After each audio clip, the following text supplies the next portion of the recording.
সংবিধান অভিযানের সভায় সকল মোর্চার প্রেসিডেন্ট এবং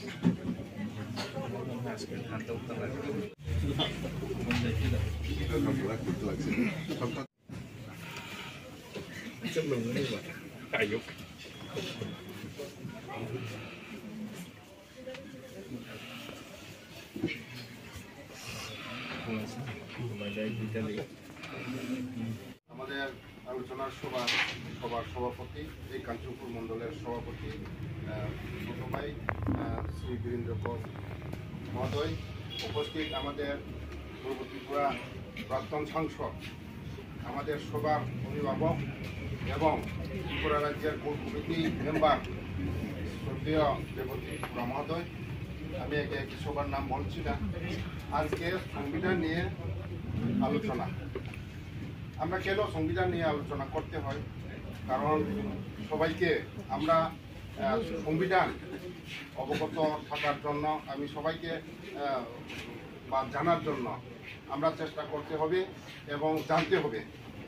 কাজেই আমি বলি যে আমাদের ভারতীয় জনতা পার্টি যশস্বী প্রধানমন্ত্রী শ্রী নরেন্দ্র মোদীজি যেভাবে আমাদের অখণ্ড ভারতকে শ্রেষ্ঠ ভারত করার জন্য কাজ করে যাচ্ছে, এখন কংগ্রেস ও আর সিপিএম ভারতবর্ষে বিভিন্ন রাজ্যের ঘুরে ঘুরে সংবিধান হাতটা বলে ঘুরে বেড়েছে। কারণ আমরা দেখি যে বিগত আগে যে ভারতবর্ষে পরিচালনা করেছে, আজকে যদি আমরা কাশ্মীর কথা বলি, কাশ্মীরে 370 এবং 35 এই দ্বারা লাগিয়ে যে আমাদের অখণ্ড ভারতকে খণ্ড খণ্ড করে গড়ে রাখা এই কংগ্রেস সরকার পরিচালিত সরকার, যে ইন্দিরা গান্ধী জওয়াহরলাল নেহরু আমল থেকে ধরে প্রাইম মিনিস্টার ইন্দিরা গান্ধী আমল আমরা দেখে আসছি সবাই। কারণ আমরা সংবিধানের জিনিসগুলো কিন্তু খুব আমাদের জন্য ইম্পর্টেন্ট, প্রত্যেকটি মানুষের জন্য ইম্পর্টেন্ট। কারণ কাশ্মীরে কি করে রেখেছে, আজকে আমরা কাশ্মীর কথা বলি,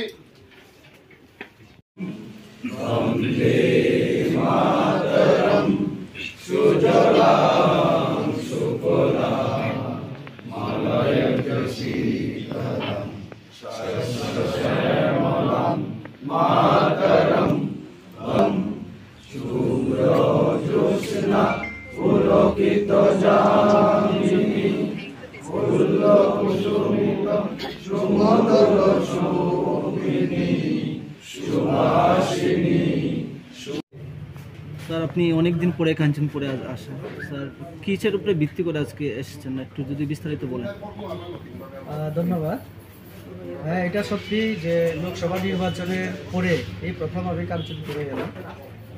আমাদের মাননীয় প্রধানমন্ত্রী নরেন্দ্র মোদীজি আমাদের পার্টির জন্য একটা ভালো কর্মসূচি দিয়েছেন আমাদেরকে, যে সংবিধান গৌরব দিবস, সংবিধান নিয়ে চর্চা করার জন্য আমাদের পুরো দেশে আমাদের পার্টির নেতৃত্বে এই কাজটা হচ্ছে।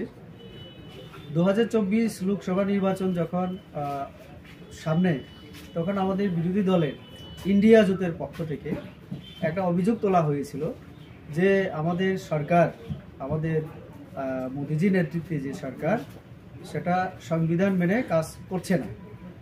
তার জন্য তারা স্লোগান দিয়েছিল যে সংবিধান বাঁচাও। আমরা সত্যিই ধন্যবাদ জানাই মাননীয় প্রধানমন্ত্রীকে।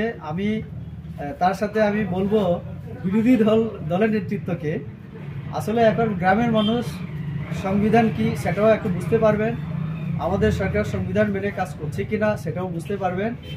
এবং কংগ্রেস অন্যান্য বিরোধী দল যখন ক্ষমতায় ছিল, সংবিধানকে কিভাবে তারা জলাঞ্জলি দিয়ে অগণতান্ত্রিকভাবে দেশের নির্বাচিত সরকারকে ভেঙে দেওয়া, নাগরিকদের অধিকার কেড়ে নেওয়া, এই কাজটা করেছিল, সেটা এখন দেশের মানুষ জানতে পারবে। আমরা দেখেছি যে মোদিজি আসার পরে প্রকৃতপক্ষে সংবিধানে যেভাবে নির্দেশমূলক নীতির মাধ্যমে এবং বিভিন্ন ধারার মাধ্যমে দেশের নাগরিকদেরকে অধিকার দেওয়ার জন্য সরকারকে বলে রেখেছে লিখিতভাবে সংবিধানে, সেটা হুবহু আমাদের প্রধানমন্ত্রী কাজ করতে শুরু করেছেন অধিকার দেওয়ার জন্য, নাগরিকদের মৌলিক অধিকার। কিন্তু আমরা দেখলাম যে বিরোধীরা উল্টো সেই অভিযোগটা তুলল। আমি যদি বলি, একটা উদাহরণ দিই আপনাকে, যে সংবিধান কংগ্রেস মানেনি।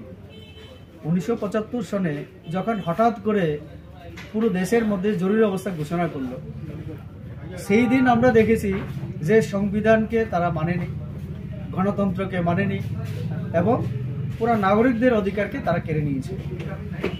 পুরো দেশের মধ্যে বিভিন্ন অঙ্গরাজ্য, যেটা নির্বাচিত সরকার, প্রায় 90 বারের উপরে বিভিন্ন রাজ্য সরকারগুলিকে রাষ্ট্রপতি শাসনের নামে বিভিন্নভাবে অভিযোগ তুলে তারা ক্ষমতাচ্যুত করেছে। সেই রাজ্যের গণতান্ত্রিক এবং নির্বাচিত সরকার যেটা নাগরিকদের জন্য কাজ করার কথা, সেটা তারা কেড়ে নিয়েছিল। তো কাজেই আমরা দেখেছি কংগ্রেসের সময় সেটা হয়নি। আর সিপিএম এই রাজ্যে যারা বিরোধী দল হিসেবে কাজ করছে, তারা তো এক সময় অভিযোগ তুলেছিল যে ইয়ে আজাদি ঝুট, তারা এই মানে স্বাধীনতাকেই স্বীকার করেনি, আর সংবিধানকে তো তারা মানেনি। তার জন্যই আমি তো বলবো যে বিরোধীদের মুখে যে অভিযোগটা সংবিধান বাঁচাও, এটা তাদের মুখে মানায় না। আমাদের প্রধানমন্ত্রী যে দেখুন, প্রতিটি নাগরিকের মানে অধিকারকে মাথায় রেখে, যেমন একটা দেশের মধ্যে একটা পতাকা, একটা সংবিধান, রাষ্ট্রপ্রধান থাকবে, এটা স্বাভাবিক। কিন্তু আমরা আগে দেখেছি কাশ্মীরে এটা লাগু করা হয়নি, কাশ্মীরের মানুষের অধিকার হরণ করা হয়েছিল, এতদিন বঞ্চিত করে রাখা হয়েছিল। আমাদের সরকার আসার পরে 370 ধারা তুলে দিয়ে পুরো দেশের মধ্যে এখন এক বিধান, অর্থাৎ সংবিধান, এক বিধান এক প্রধান, রাষ্ট্রপতি সেখানে যাওয়ার জন্য, প্রধানমন্ত্রীকে যাওয়ার জন্য সেখানে পারমিশন এখন নিতে হয় না, এবং এক নিশান আমাদের জাতীয় পতাকা সেখানে উঠছে এখন। আগে সেখানে জাতীয় পতাকা তুলতে গেলে কাশ্মীরে গুলি করা হতো। এটা কেমন ছিল। তো কংগ্রেস আজকে যে কথা বলছে বিরোধীরা যে সংবিধান বাঁচাও, আসলে তাদের আমলে সংবিধানকে পুরা জলাঞ্জলি দেওয়া হয়েছে। তো আজকে নাগরিকদের দেখুন, সরকারের দায়িত্ব কি? সরকারের দায়িত্ব হচ্ছে গরিব, পিছিয়ে পড়া, অসহায়, শিশু, নারী, বৃদ্ধ, তাদের পাশে দাঁড়ানো। তো নরেন্দ্র মোদী বলছেন সবকা বিকাশ করুন। তো তার জন্যই আমরা বৃদ্ধদের জন্য ভাতা যেমন বাড়াচ্ছি, আমরা তাদের জন্য বিভিন্ন স্কিম, আয়ুষ্মান ভারত কাদের জন্য? গরিব মানুষের জন্য, বয়স্কদের জন্য, যারা চিকিৎসার জন্য সুযোগ পান। তো এরকম করে পুরো স্কিম আমরা সংবিধানকে মাথায় রেখে, সংবিধান অনুসারে আমরা যেমন কাজ করছি, গণতান্ত্রিক পদ্ধতিতে কাজ করছি, নীতি নির্ধারণ করছি, এবং বন্টনের ক্ষেত্রে, সুবিধা বন্টনের ক্ষেত্রেও সেই কাজটা করছি। তো তার জন্যই আমরা এখন পার্টির উদ্যোগে আমাদের প্রদেশে আমরা আজকে বিভিন্ন জায়গায়, বিভিন্ন মণ্ডলে আমরা এই অনুষ্ঠান করছি। আমাকে পার্টির দায়িত্ব দিয়েছে এখানে আসার জন্য, তার জন্য আজকে এলাম। আমাদের বুথ প্রেসিডেন্টরা, আমাদের মণ্ডল, জেলা, রাজ্যের যারা নেতৃত্ব আছেন এই মণ্ডল থেকে, আমরা আজকে প্রাথমিকভাবে মণ্ডলে সবাই বসলাম। বুথ প্রেসিডেন্টদেরকে দায়িত্ব দেওয়া হলো, আগামী দিনে বুথ পর্যায়ে আমাদের এই কাজটা হবে। মণ্ডল প্রেসিডেন্ট আছেন নবনির্বাচিত, আমাদের মণ্ডল প্রেসিডেন্ট, যুব প্রেসিডেন্ট এবং অন্যান্য সিনিয়র লিডাররা ওনাকে সাহায্য করবেন এই কাজে। আমি আশা রাখছি এতদিন মানুষকে যেভাবে বোকা বানানো হচ্ছিল সংবিধানের নামে, এখন মানুষ বুঝতে পারবে, আরো বেশি করে কংগ্রেস সিপিএমকে মানে জনবর্জিত করবে, মানুষ আরো বেশি করে প্রধানমন্ত্রীর সঙ্গে দাঁড়াবে।